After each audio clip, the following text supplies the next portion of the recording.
Bem-vindos, alunos, alunas, à nossa tarefa de tentarmos entender o filósofo Aristóteles.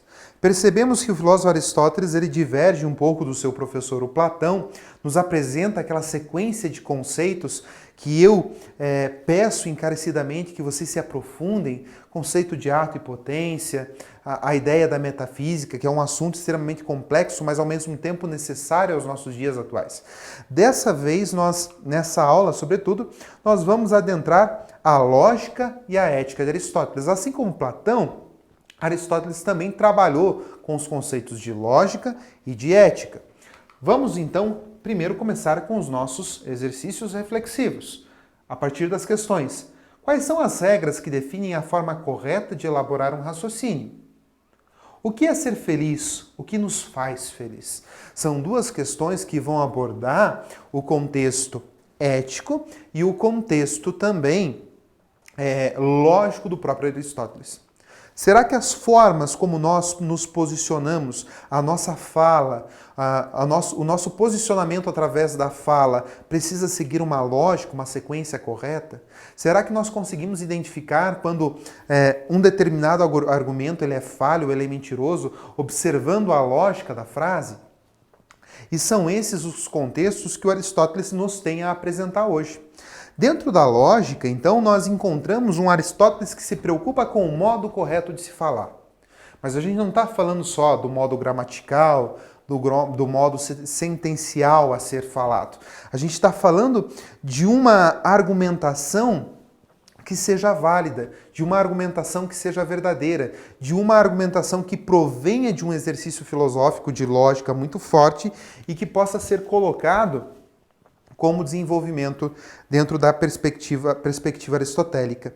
Então veja só, dentro da lógica aristotélica, esse exercício do pensar correto, do raciocinar corretamente, nós temos a partir dele a abordagem das proposições. E existe ali dentro do Aristóteles essa perspectiva de proposições universais, ou seja, que vão envolver uma totalidade, e proposições particulares, que envolvem as suas particularidades. Exemplo de proposições universais. Vejam, por exemplo, todos os pássaros são animais. Diante dessa argumentação minha, você não consegue me refutar. Porque, de fato, todos os pássaros são animais. Agora, as proposições particulares. Alguns animais são pássaros. Então, nós temos também ali envolvido na minha argumentação, dizendo que, dentre todos os animais que existem, alguns são pássaros, mas nem todos. Percebam que eu não precisei falar para vocês que nem todos os animais são pássaros. A sequência lógica que nós temos já apresentou isso para vocês. Então a lógica do Aristóteles vai trabalhar sobretudo com o que nós chamamos de silogismos. Vejam ali um exemplo desse primeiro silogismo. Todos os homens são mortais. Essa é a nossa primeira premissa. Sócrates é homem, segunda premissa. A conclusão ela é lógica e verdadeira. Logo, Sócrates é homem, logo Sócrates é mortal. Percebam que dentro dessa proposição lógica, dentro dessas premissas lógicas, existe uma certa conclusão, uma certa consequência conclusiva, aonde o próprio filósofo, o próprio Aristóteles começa a perceber que sim, existe uma forma correta de se raciocinar, de se pensar e de se falar. Ou seja, a nossa argumentação, ela precisa ter um foco muito grande e precisa ter um embasamento muito bom para que a gente possa transmitir a nossa filosofia. E essa era uma preocupação constante do próprio Aristóteles, principalmente quando ele ensinava os seus alunos. Por exemplo, quando ele falava dos axiomas, quando você define alguma coisa. Você precisa ter uma lógica envolvida. Então, os axiomas, essas definições, nada mais são do que enunciados que alcançam a essência do fenômeno, a natureza do objeto. E o Aristóteles diz que você só consegue assumir, alcançar a essência, a natureza do objeto, quando você tem um raciocínio lógico perfeito. Se você não segue uma linha lógica, você não vai conseguir chegar na essência da coisa. É igual como se fosse fazer um cálculo. Se você não segue a fórmula matemática que o professor te passa, você não consegue chegar no resultado apropriado.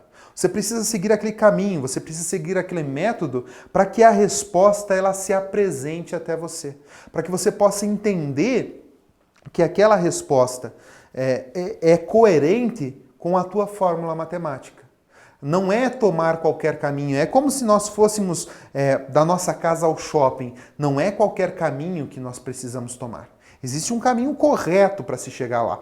A lógica, então, se torna esse caminho correto para nós estabelecermos aí as nossas definições, para nós analisarmos também aquelas proposições que nos são dadas. Existem dentro dessas definições, então, as causas que se justificam por si mesmas, que por si só já abrangem a totalidade das coisas. Existem verdades gerais, que são aceitas sem discussão, ou consideradas evidentes por si próprias, como a filosofia e a matemática. Você não vai ficar discutindo com o seu professor que 2 mais 2 é 4. Isso é evidente. Você não vai ficar discutindo lá com o seu professor que aquela fórmula matemática te levou a determinado resultado, porque aquilo vai acontecer. É o resultado que ela propõe. Porque ela é corretamente, sequencialmente lógica. Então a lógica é esse exercício filosófico de você configurar a sua pesquisa, a sua procura, diante de um método muito claro, um método muito bom, em que você consegue se aproximar das definições mais verdadeiras, das definições mais originárias. Em relação à ética de Aristóteles, também nós precisamos pensar. Primeiro, porque a ética ela é um exercício prático dentro da filosofia do Aristóteles. Ela vai buscar postular e nos dar dicas de como nós devemos nos portar enquanto seres humanos. No fundo, como o ser humano pode conhecer ou pensar ou como deve agir? Como ele deve se realizar? É a nossa ação sendo colocada diante de nós. Por isso que o próprio Aristóteles vai associar ética e política. São assuntos que exigem de nós uma certa perspicácia, uma certa ideia filosófica por trás delas. Vejam só. Então a ética ela se torna essa arte do como viver bem, do como se portar bem, do como realizar a nossa finalidade. E qual que é a finalidade? O nosso potencial. Lembra que eu falava que existe na semente um forte potencial para ela se tornar uma grande e bela árvore.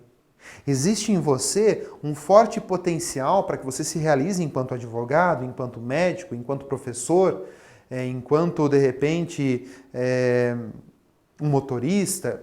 Existem potências dentro de nós. E o Aristóteles vai dizer que existe uma potência que é comum a todas nós. Uma causa final, aquela causa em que nós buscamos todas as coisas. Essa potência, essa causa final, então, é a felicidade. A busca pela nossa felicidade, ela se torna uma das causas finais e importantes dentro da ética aristotélica. A vida prazerosa dos animais e a vida política, que vai honrar o reconhecimento externo. Então nós temos aí a vida contemplativa e que significa o viver conforme a razão ou conforme a virtude. Então nós temos vários conceitos entrando na própria ética. Uma vida de prazeres, que é uma vida seguindo os nossos instintos. Nós temos uma vida política, em que nós precisamos honrar e ter o reconhecimento externo, a aceitação do outro, e temos uma vida contemplativa, que é uma vida ditada pelo exercício racional e pela vivência das virtudes. Essas vidas, seja a vida prazerosa, a vida política, a vida contemplativa, nos encaminham para a nossa finalidade, que, segundo o próprio Aristóteles, é a nossa felicidade. Então, dentro dessa tendência, Aristóteles nos propõe a vida baseada e fundamentada em virtudes para que a gente possa alcançar a felicidade. Existem, então, virtudes éticas. O que é uma virtude ética? São aquelas virtudes que controlam os nossos impulsos, controlam as nossas paixões, e elas só podem ser aprendidas pelo hábito, pela repetição. Por exemplo, atos corajosos tornam a pessoa cada vez mais corajosa. Ou seja, são aprendizados que realmente vêm através do hábito. Por exemplo, como eu faço uma criança distinguir o que é certo do errado?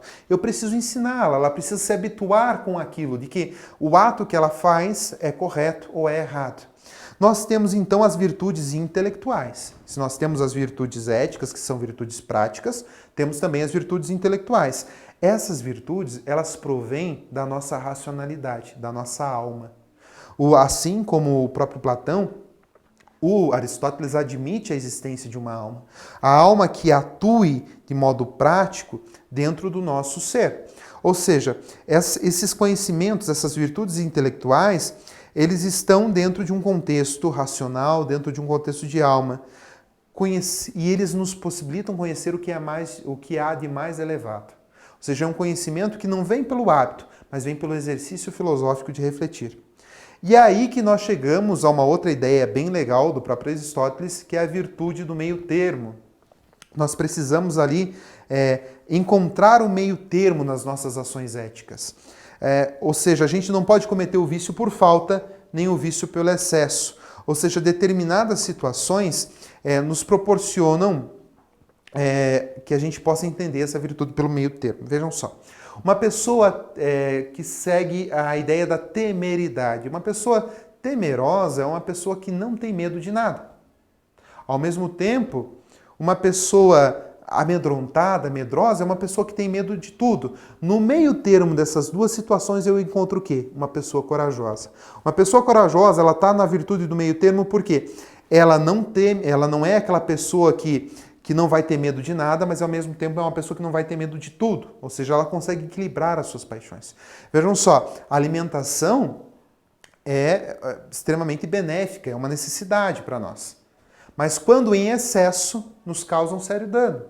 Ou seja, é preciso ter um determinado equilíbrio. É isso que o Aristóteles precisa colocar para a gente. Na busca, contemplação do nosso potencial que é a felicidade, nós precisamos agir de forma a nos adequarmos ao meio termo.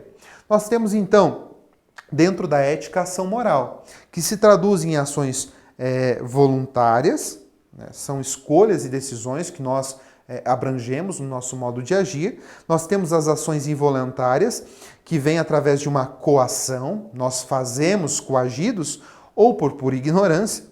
E nós temos aí a virtude da justiça e da ação, que é a justiça distributiva, quando eu distribuo as coisas numa exata proporção, ou a justiça corretiva, que é o repartir pelo mérito individual, por aquilo que faz parte. Dentro do conceito de justiça, deem uma olhadinha no desenho, que a gente consegue entender aí a ideia do Aristóteles. A justiça em um meio termo. Para que a gente possa refletir, observem aí a imagem e percebam justo e injusto. A lei escrita, ela pode se tornar justa e injusta? Como aplicar a justiça? Segundo Aristóteles, através da equidade. Eu não preciso dar uma caixinha para cada personagem. Eu preciso dar as caixinhas para, de fato, quem precisa. A justiça, por mais que a lei nos peça que nós precisamos proporcionar todos os direitos, o Aristóteles vai entender que existem pessoas que carecem de mais do que outras. E é claro que a ética também do Aristóteles vai se traduzir num grande espírito de amizade, que ele vai distinguir 3 tipos de amizade. A amizade pelo prazer, quando você contempla uma amizade porque é prazeroso, é gostoso estar naquele momento. A amizade pela utilidade, ou seja, pela conveniência, você é amigo de uma determinada pessoa porque ela é útil para você naquele momento. E para ele a amizade perfeita, que seria um amor fraterno, sem importar como o outro é ou deixa de ser. Então são tópicos importantes para que a gente possa passar dentro da lógica, dentro da ética aristotélica e que precisam ser repensados. Agradeço a todos e até a próxima aula.